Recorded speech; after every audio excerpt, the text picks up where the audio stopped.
सरदर्द बना हुआ है आपके लिए बैलेंसिंग ऑफ केमिकल रिएक्शन, रासायनिक समीकरणों का संतुलन कैसे करते हैं। आज आपका सरदर्द मैं अपने साथ ले लेता हूं, ये सारा सरदर्द आपका मैं अभी दूर कर देता हूं। इसमें वो ट्रिक और वो लॉजिक बता दूंगा कि जिससे कि आपका ये समीकरण सेकंडों में हल हो जाएगा।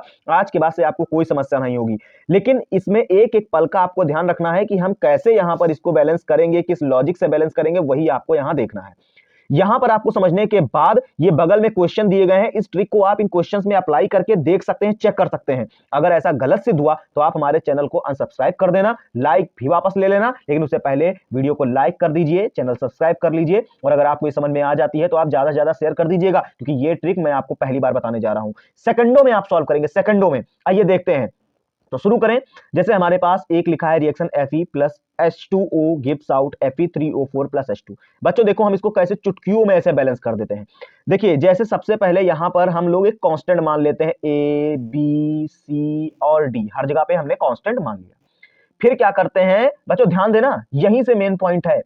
Fe के आगे क्या लिखा है, A, यहां Fe के आगे C लिखा है, लेकिन यहां पर एक है Fe, यहां 3 है, तो हम लोग लिख लें A बराबर 3C। एक चीज हो गई।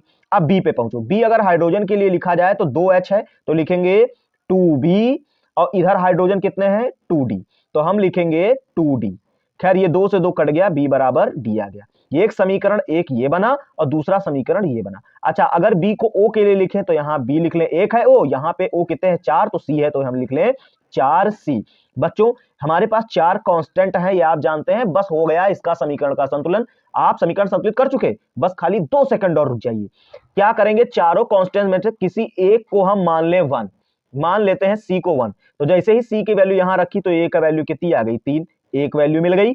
अगर सी की वैल्यू यहां रखें तो बी की वैल्यू मिल गई 4, और अगर हम बी की वैल्यू 4 मिल गई तो डी की वैल्यू भी हमें मिल गई 4। अब हमारे पास ये चारों कांस्टेंट की वैल्यू बच्चों मिल गई, बैलेंस हो गई रिएक्शन। अब देखिए ए की वैल्यू यहां लिख दीजिए, क्या लिखेंगे आप 3Fe प्लस, बी की वैल्यू लिख दीजिए 4H2O गिव्स आउट, सी की लिख दीजिए 1Fe3O4 प्लस डी की जगह 4H2। ये हो गई बैलेंस रिएक्शन।